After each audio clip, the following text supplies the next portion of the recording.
Welcome, listeners, to another series of It's an Ugly Truth. Have you ever wondered who coined the phrases ethical sales in dentistry and race to the bottom? Our guest today has spent years, if not decades, teaching dentists sales is not a dirty word, providing sales techniques to dentists, even their children, ethically and appropriately. To our non dental listeners, I've used Ashley Latter's sales techniques to get my kids to do the dishes and even get lucky with my wife, as well as being truly in the room when chatting with friends. We're thrilled to welcome Ashley Latter, the dental sales coach, a renowned sales expert, owner of Ashley Latter, the selling coach, who has managed to compete in the world of UK dentistry business consultants for a lifetime. He is here to share his life, passion, and future ambitions. We'll dive into his life creativity, his impact on the dental profession. Will dental sales teaching survive? Or will it be a distant memory replaced by rising of the machines, also known as AI? Well, do you know what? Let's find out. Ashley Latter, welcome to another series of It's an Ugly Truth. Hi, good morning. Nice to be here, Grant. Right, it's an absolute pleasure to have you. Sales is a funny thing. I remember sales when I was a kid. My mum used to say I could talk myself out of a paper bag. And I think I always saw that the potential in sales. I don't know what it was. I think I was probably on the spectrum or something. But I remember when I was very young, I was introduced to sales, and it was in St Andrews. And I don't know whether you've ever been to St Andrews playing golf, but there is a big testing ground where golfers used to mark their golf balls, and then they used to fire off the golfing range. And I noticed really early on, and these are sort of things I noticed, that if they sliced the ball, it used to go into the farmer's field, and no one was allowed into the farmer's field. So I thought, well, I'm going to get all the golf balls from the farmer's field. So I used to crawl around. I'm not probably about 9. I used to crawl around in all the fields. I used to find all the golf balls that the golfers were quite willing to lose. I took them home. I don't know if you can remember the Brillo pads, polished them up and took them out on the golf course. And what I found very early on was sales techniques that I couldn't understand them, but I used them. So I found that the Americans were more generous. I found that if I used to go up to the Americans, they would compete with their friends. So I'd go to a group of Americans. This is like a 9-year-old kid. And then I found that if I wore dirty clothes, they'd pay me a bit more because they want to rescue me. And then I found after dirty clothes, if I walked along with a limp, they'd pay me a bit more. And then I found if I did a stutter, they'd pay me a bit more. So this week of a 9-year-old boy, I realized that how powerful sales can actually be. And then as I grew into adolescence, I had a neighbor who contacted me. He rang the doorbell and he said, "Can you sell me some weed?" So what I did was I took a little matchbox, I put some tobacco in it, some seeds from the grass, I spat in it, and then I dried it out on my in the dryer in the boiling room, and I managed to sell it to him for a fiver. Now my dad found out, and my God, I got hammering. So I realised the days of drug dealing wasn't over. So me, I have not got a squeaky clean image. Now you, my friend, seem to have a squeaky clean image. So do you have any stories that you can share with people that you are not, in fact, Mr. Squeaky Clean Ashley Latter? Yeah. Oh God, I've got a long list. Um, and when you mentioned this to me on the phone yesterday, I was thinking, should I share this one? But so here it is. So um, many people will know this, but I'm born and bred in Manchester. Worked most of my life in Salford, so I'm a big Man United fan, and I've had a season ticket for close on 50 years now. And I still go to the games with my friends who have been going with since we're like 14, 15, 16 years of age. So, which is, I'm really proud of that. So, I've watched United all over the world. I've been to every Champions League game and everything else. So, cut a very long story short, 25 years ago, United were I was going to the games and I was looking ahead at the fixtures. And one of the games they were playing was Watford away on a Saturday morning I think it was about the first week of May. And I looked at that fixture, and the day before, I was delivering a course in London. Now, at the time, United were going for the championship. So I thought, well, I'll apply for tickets, and I got the ticket. But here's the thing. My wife only gave birth to my daughter literally sort of 6, 7 weeks beforehand, before this game. And obviously, I was away working away.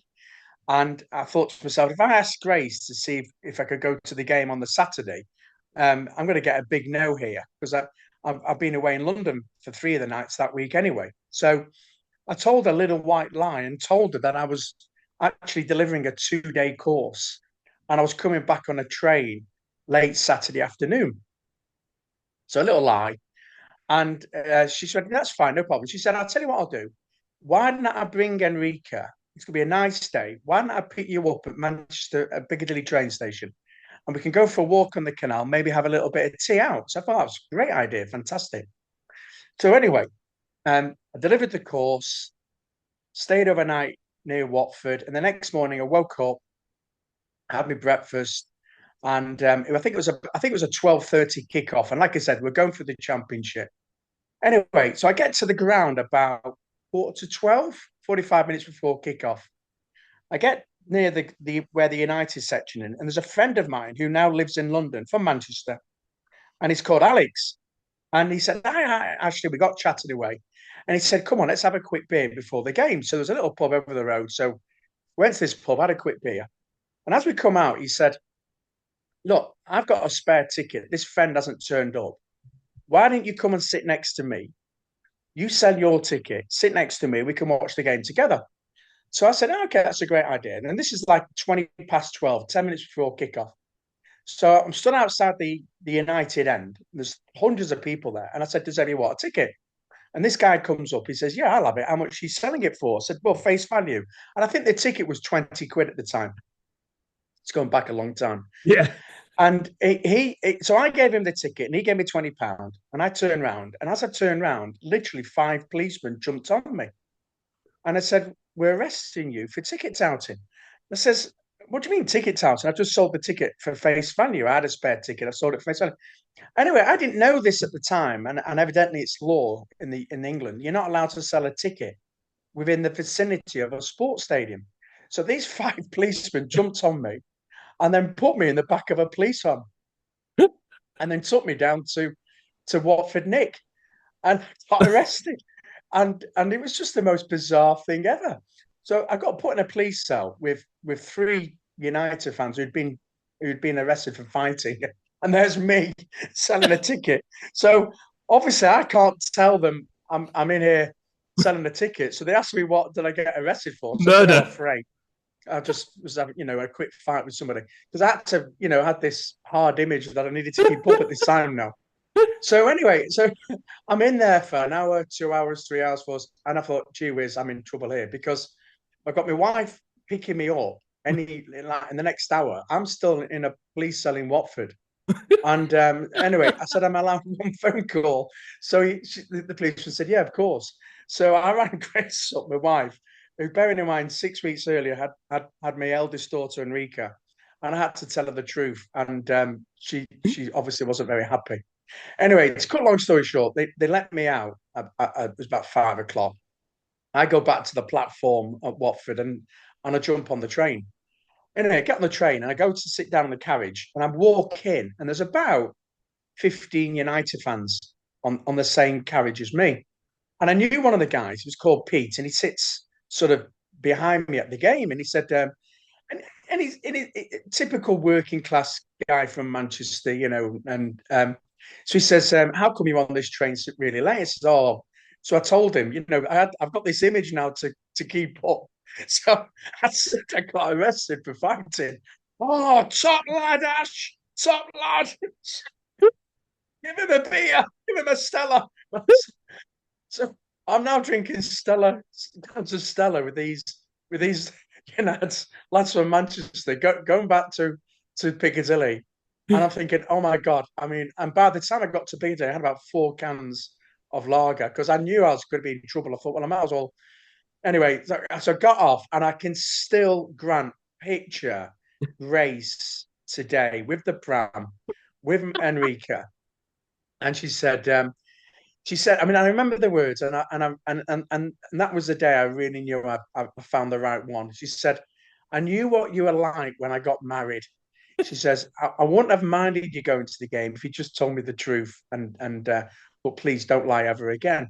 So I'm not going to tell you off because I think you've had a really rubbish day already. And that was it really. So that's a little secret about me that I don't think very many people know, actually. Only my well, friends know about this. well, they all know Yeah, about it. They all about that's so that is so an now awesome I story. I don't know how many people listen to this podcast, but so yeah, that was my funny nightmare story, really.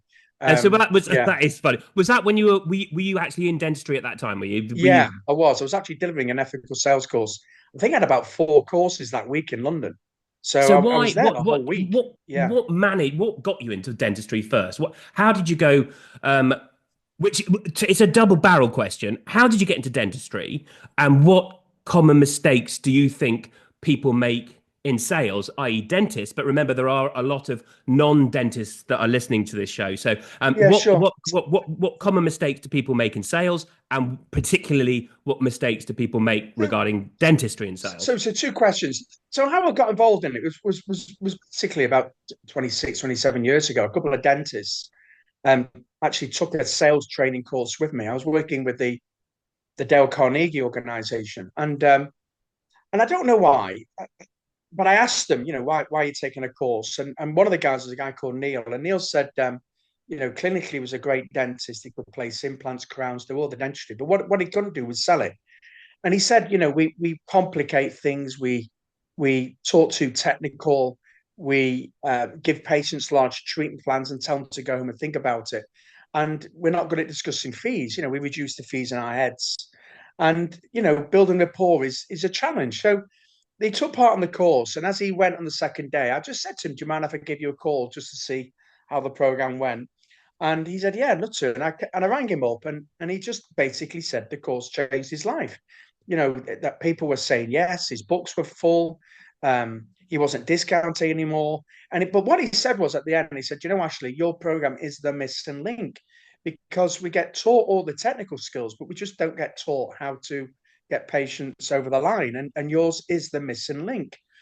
Um, so I kept in touch with Neil, and then obviously I think I knew Chris Barrow at the time anyway. He was coaching financial advisors at the time, and just started getting into dentistry, and we sort of struck up a relationship. And then and then through Neil and Barry telling a few other dentists, we just put a course on just for dentists. And it was a great success. And I rang all 26 dentists up over a period of weeks, and everyone was saying the same. And it was a bit of a slow burner at the start, Grant. I think we're doing maybe a couple of courses a year. And then Chris went off over to America and just said, "Look, Ashley, I'm going over to the States now to live, and you might as well just keep this thing going yourself." And it was a few things that were happening, and I just thought, you know what, I'm going to go full time into dentistry. I had a few pound in the bank, and I thought I'd just give it a go, and that's what I did. I probably had about 150 dentists through my courses at the time. I started writing this little newsletter, and I just said yes to everything, and I just marketed, sales, wrangled, spoke to. If two dentists were going out for dinner, I'd join them. I did everything I possibly can to grow this business, and you know, fast forward today, it's phenomenal. I look back and think, gee, I delivered courses last week in Melbourne and Sydney, and 4 weeks I've got over 30 dentists and a course with me in California. So it's just taken from there. So one Did of you the have a big time when you mistakes, look back? Do you have a time when you look back with because you are incredibly successful? Do you have a time yeah, you look back and go, Christ, I would really, my arse was bouncing on the floor. A time when you were really struggling, whether emotionally or financially, can't have been all plain sailing to the success you've become. it's it. You know what, Grant?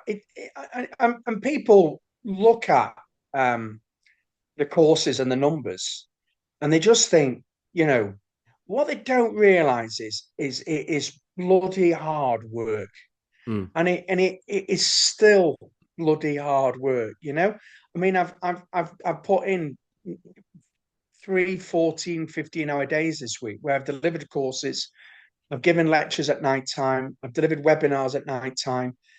I've literally, uh, twice this week rang Grace up at 9 o'clock, said, Ashley, Grace, I can't speak, I got no voice. Um, and it is. So when you say was there very low moments? There wasn't very low moments. I was never on my arse because there's not a day. Here's the secret: there's not a day that doesn't go by when I'm not doing something or doing something to generate business. Either that be write a newsletter, record a podcast, my own podcast, Two Reds Are Better for One, shooting videos in Hyde Park this week. So I'm doing something every single day. My head doesn't touch the pillow till I do something every day. And even at weekends, I put Sky Football on. But I've always got a laptop in my hand, and I'm always fiddling, playing around, doing stuff. So I've never been in my arse no. But what people don't realise is that every day there's something goes on where you get a kick in, and then the next day something comes up where you gee whiz, that's come out. Where's that come from? So we've got a big order. So I would say I've never been in my arse, but what I would say is there's been there's occasions when I've been absolutely exhausted and on my, and I can't do another thing, and probably today's one of those really. I think after this I've got a couple of phone calls and that will be it for the day. There's nothing left. So I wouldn't say I've never been in the arse, but I would say the secret is doing something every day to generate future business. Okay, so is there a moment that you look back on and that you're incredibly proud of? Um, I think there's the various things. I think the first time, well, I mean, I'll give you an example. I'll give you an example, and here's the 5 minute story to that question.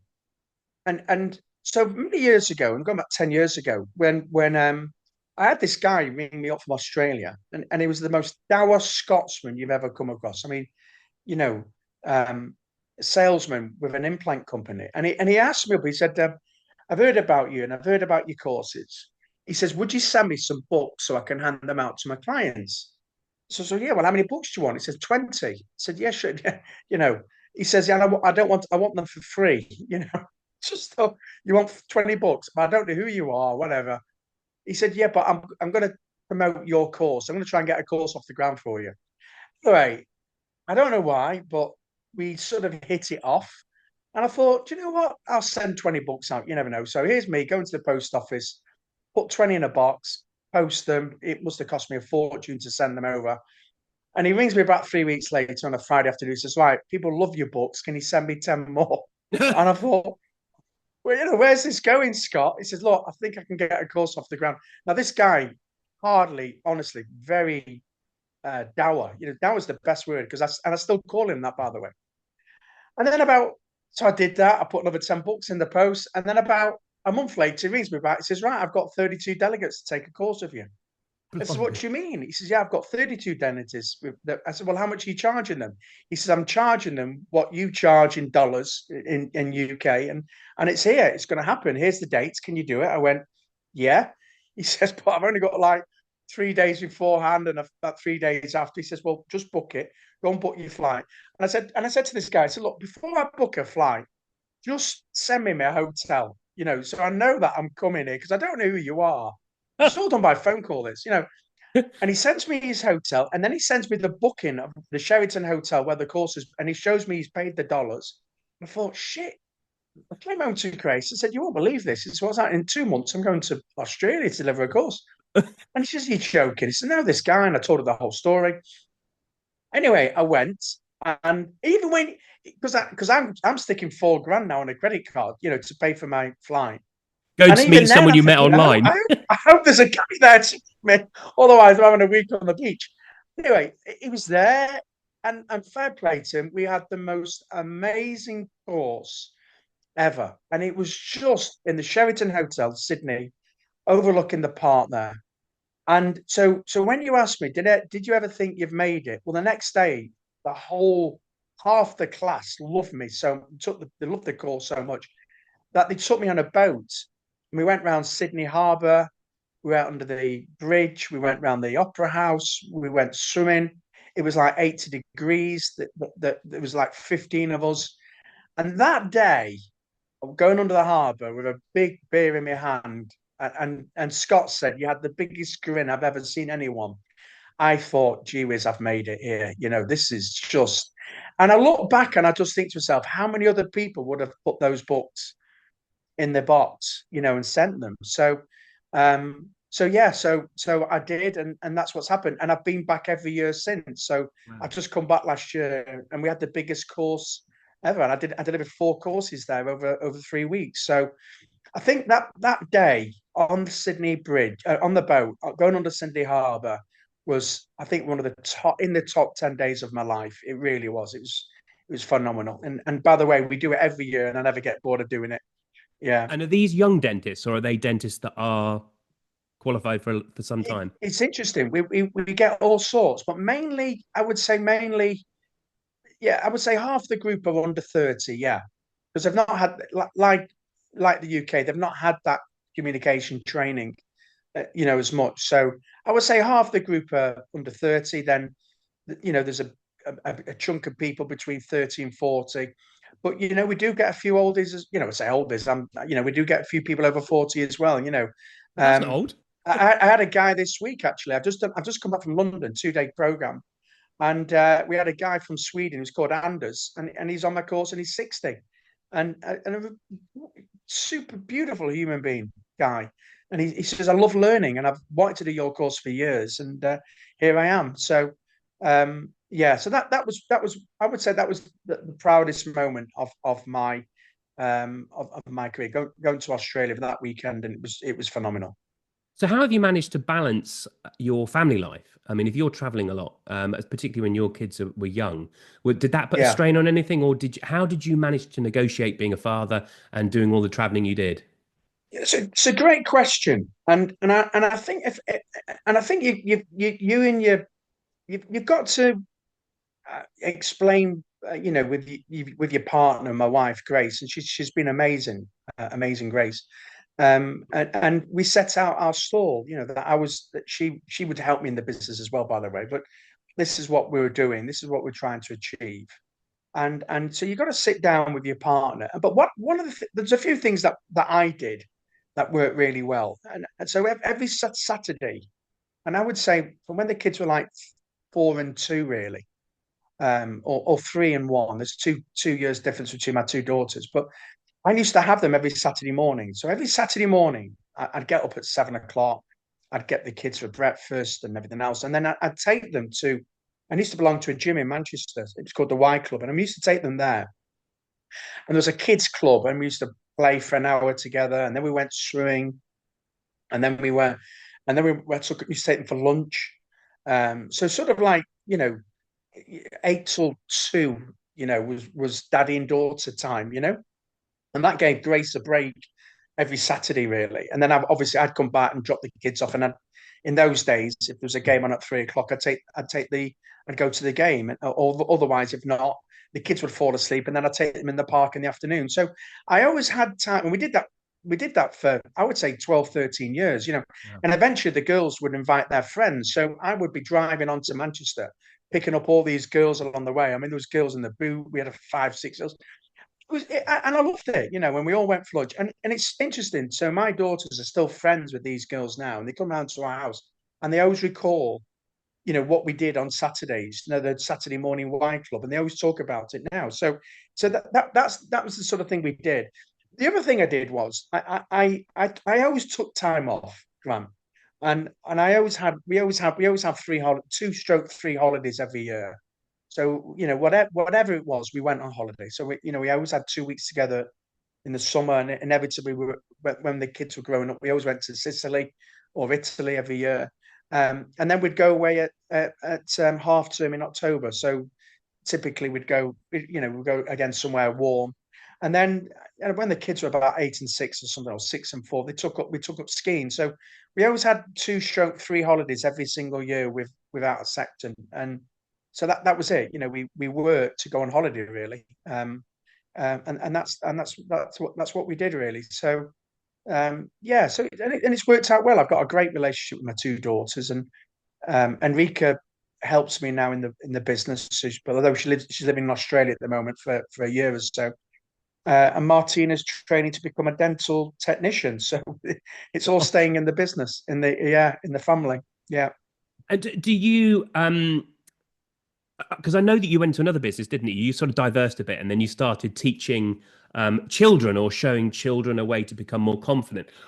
Tell me a little bit about that, because I also want to ask you about tips that you can give people who are dentists and non-dentists in your sales techniques. Because we sell every day. You say that. I think we sell every day. I sell every day. I sell to my wife, like I said, getting lucky with my wife. I sell the kids to do the homework. So, I mean, I know the dentists and non-dentists would love to have a few tips from you to how Yeah. they could start tomorrow to become better sellers, and also want you to touch on that teenager sales course you did as well. So what we did with the kids club, the kids thing. So basically, um, it's a real passion of mine. So and we've been doing this now for 27. We do one course a year basically.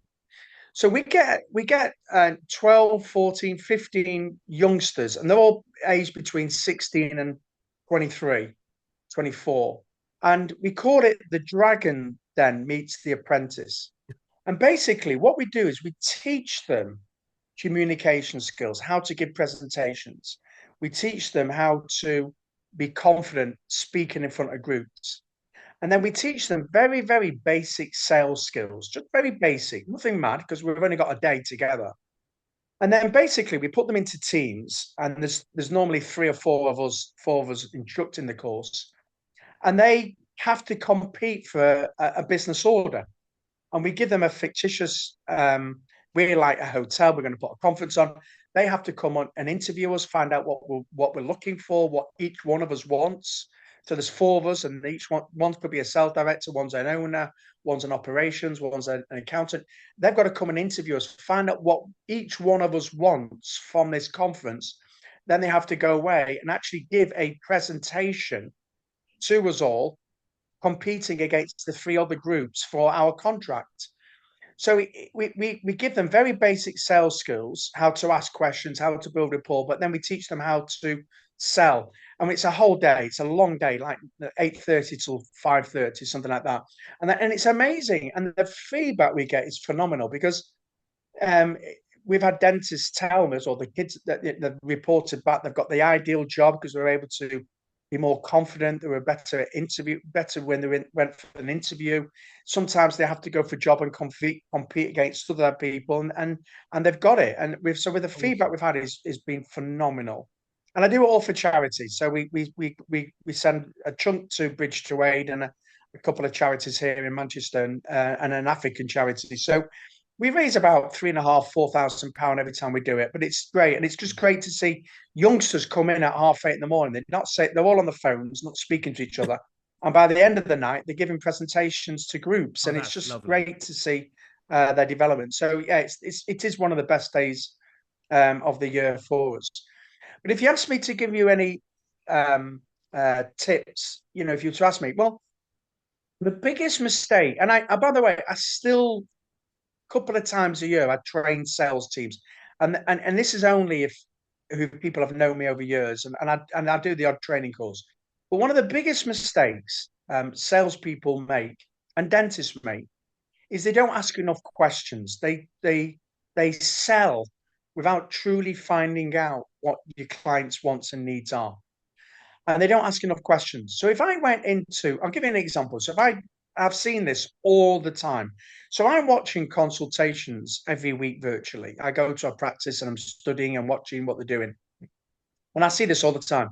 So you'll sit on the chair, a patient will sit in the chair and they say they're interested in teeth whitening. And then the dentist will just launch into a presentation about two ways of doing it. They send the mold, the impression to a lab. The lab makes some molds, gum shields, and they start talking about aeroplanes, about the journey, the process, and using complicated words. And then they hand the client a leaflet or something, but they're not asking questions. So, so that if I was to give you a tip here, prescription before diagnosis is malpractice. Never talk about how you can help the client till you find out what their proper wants and needs are. And that I would say is one of the biggest communication mistakes most salespeople and dentists make is they talk about how they can help patients or clients, but they haven't truly found out what their goals are, what their wants and needs are. So if you can do that and build amazing rapport with your clients and really connect with them, then you know what? You won't go far. You won't go too far wrong. Okay, so Jordan Belfort, sell me this pen. Explain that. Seeing that. Well, if What? You haven't seen the movie? You I've haven't never seen Wolf seen, of... somebody once told me that, but I've never seen it. Suppose I'd probably find out. It's okay, Grant. You want a pen? Tell me what are you looking for in this pen? That's it. I'd Do probably you know ask what? you loads That's of questions. you're absolutely right because that's what he wants because he is jumping around showing people how to sell. So he goes in the crowd with a pen and he goes, "Sell me this pen." So they go, "It's a nice pen." Then he moves along and then they say, "Well, it's nice. It writes well." So he moves along again and then someone says, "Why do you want a pen?" And Yeah. that's what he's looking for. What are you looking for in the pen? Why do you want a pen? What pen have you got at the moment that you're not happy with? What is it that's cut? How long have you been thinking about buying a pen for? Why now? Okay, so what I'm hearing is you want a pen so that when you're signing contracts in front of prospects, it looks nice. It feels good. Is that correct? Yes. Well, then this is the pen for you. That's probably what I would do. So, do you think that anyone has misconceptions about you within the dental profession? And what are they? Um, or what are they? Or if they do, what are they? Oh, wow, what a question. Um, I suppose I'm certain that there's a chunk of people who when you mention the word sales in dentistry are just totally dead against it. They think it's wrong, and Mm. that's they probably have a misconception of me, and they've probably never been to a lecture I've delivered, or never seen me speak, or never heard me, or read one of my books. So they probably have that misconception of me. Yeah. So I suspect if there is anything out there, that's probably what it would probably be. So, what would be another probably a difficult question? What belief did you hold that you now no longer hold, and why? So, what is it that you used to think that you now don't think, and why? What belief? Now, that belief can be anything. What's the this is getting to know you now. So, what is a belief that you once had and you've changed your mind on? It could be anything. I think a belief I probably had, and is that if you truly um, want to be really, really successful, you've got to work 7 days a week, 12 hours a day. Um, you know, that's probably a belief I had. Um, I don't hold that belief anymore now. I still put a shift in, don't get me wrong. Um, but I think there's a lot smarter ways of attracting new clients and new patients to your business. So I think that's probably a belief I did have, which I don't hold anymore. I think there's a lot easier ways now.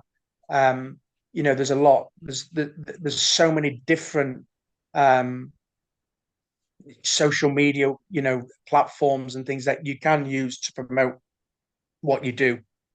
So I would say that's a belief that I did have. That's definitely changed now. I don't think you have to. I think if you're smarter, you're willing to step outside the comfort zone, put yourself out there, and make a name for yourself. So that's Yeah, probably a belief I've changed. I think you do, don't you? I think you slow down. I think I used to work too hard. Now I'm finding more time to just maybe rest, and that rest time I think is so important to sort of re-energize and get back to a new idea. What thing are you working on just now? What's the what's your thing? Yeah, this is fun. This is going to be great. What's your new thing you're working on just Well, now? it's funny. Last year, and I had a sort of epiphany moment, really. So I've got this book. I've written three books, but my main book most people know me for is called "Don't Wait for the Tooth Fairy: How to Communicate Effectively and Create the Perfect Patient Journey." I've And I read wrote that. It's that brilliant. book. Yeah, I mean, I wrote that book going back, 20, 23, 24 years ago. No, it's been about 22 years ago, I think I wrote that book. And if you look at the inside, there's a picture of me and my wife and two daughters in Florida. And I think my girls were like 5 and 3 when we went in Disney. So it is a most people say, it's like How to Win Friends and Influence People. It's gold dust. But I had a sort of moment last year where I was with some young dentists, and they knew what a tooth fairy was, but also they didn't really, because they said, well, what is it? What does your book actually do? And and I was quizzing them, and I thought, gee whiz, and I came back on the train, and I thought perhaps I need to rewrite the Tooth Fairy book. And to be honest with you, Grant, I've been thinking about it for a while, and it was sort of there, and in my head, I was making excuses. I don't have the time, I don't have the end, and it was about July time, and I think Grace was going away with my two girls, and I wasn't going away. I think I was looking after the dogs. I think that's what was happening, and I was staying at home for a week, or joining them for a week, and they were going for three. And I just thought to myself, do you know what? I'm going to start writing a new book. And also, what I wanted to do was I wanted to incorporate quite a bit of personal development in it as well.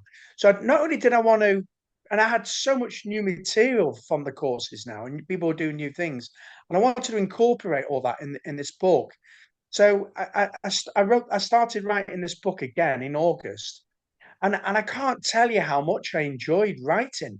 Sitting down and spending 4 or 5 hours a day just writing away, and then I go back, and I spent the whole of August, especially bar a week when I was on holiday, and I kept it going. So September, October, November, December, and I even, an hour here, an hour there, and I really, really enjoyed it. So it's gone off to the publishers now. They're checking it. But I'm hoping, where are we now? We're in April. I think June, July, it should be ready to be released. So people are asking me about the book and what's it called. And I in my head, I've got this 8 steps to a perfect consultation. Convert more conversations into treatment plans. So it'd be something around there. But what I like about the book is there's a lot more in it than just the communication. It's a lot of it's about mindset. Mm. I'll give you a great example, because you probably might ask me a question, but I think dentists, one of the things that holds dentists back is the perfectionists. I always tell them, why won't you post? You got Instagram now. It's the most amazing platform to generate new inquiries and to put Mm. yourself out there. But 99% dentists won't do it because they're scared of being judged by other dentists on their work.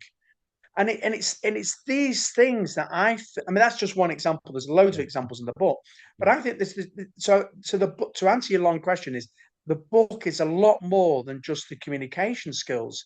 A lot of it's about your mindset and what you need to really do to be truly successful.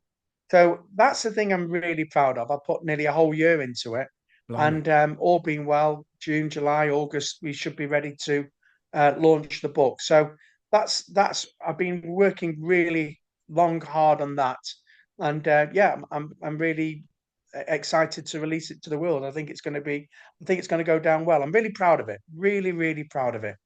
So you've written what, the three books. I've read your the Tooth Fairy book, and I thought it was brilliant actually. But also, so you're writing these books. Have you had a book that's had a profound, impact on you? And what book was it? Do you know, I'm a massive reader, and I read probably 40 books a year. I've got, literally hundreds of books in my training center. Well, obviously there's classics such as How to Win Friends and Influence People, Stephen Covey's book, The Seven Habits of Highly Effective People. I think that was the emotional bank account chapter and I try and live my life, around that chapter every single day with my wife and daughters and relationships. But I've just read Robin Sharma's. I read two of his books actually over a summer holiday. The 5 a.m. Club by Robin Sharma, and the eight. What was it called? His latest book, um, the eight wealth that money can't buy, something like that. So his latest book was magnificent, really, really good. Really enjoyed those two books on holiday. I read, in fact, the 5 a.m. Club. I actually read it twice whilst I was on holiday, but I really enjoyed those two books. Really did. And I've just finished another book actually when I was in Australia last week, and it's called Let Them by Mel Robbins. I don't know if you've heard that name. Brilliant book, and that book, the thing that really took, you know what, like we discussed this privately ourselves on a phone call a few weeks ago. I don't know if you remember it, but sometimes you get criticized and you take it personally. Yeah. And we were talking about sometimes how it impacts us. And you had something that happened to you recently, and you were taking it badly. Well, if you read that book, it's sort of like, well, let them, you know, Yes. that's it. If they want to talk about you, let them talk about you. You know, there's nothing you can do about it. You can't control it. Just let them. And it Yeah. was just a really good book, you know. So yeah, the two Robin Sharma books and Let Them, um, and Biased, How to Influence and Influence People is a brilliant book. And Covey's Seven Habits of Highly Effective People are classics. So I can't believe that's 45 minutes already. That has totally flown by. And what I do like to do the last bit is just so you can give a shout out to all how people find you, what the courses you're doing. So yeah, go for it. What are you up to? How can Okay, people so find you and if courses? so if people want to connect with me, all the social media platforms, I write a newsletter or record a video every single week that goes to, I think, over 28,000 dentists now. So if you go to my website, Ashley Latter, ASHLEY Latter, LATTER.com, you can just enroll on that and we'll send you a free video on how to discuss fees with confidence. Look out for my new book, and yeah, if you go to the website, you'll just see all the details of my new future ethical sales and communication courses. I think we've got about 10 or 11 more courses this year, all over the place: Birmingham, London, Manchester, Glasgow, Ireland as well. So yeah, you can connect. Best way of connecting is just to jump on my website, and there's a load of stuff there, free resources and things like that. I mean, we have talked about how people can have misconceptions of people, but whenever I've met you, you've been incredibly warm and incredibly helpful, and you're an all-round nice bloke. And listen, I just really appreciate you joining me this morning. And yeah, thanks for coming on. It's an ugly truth.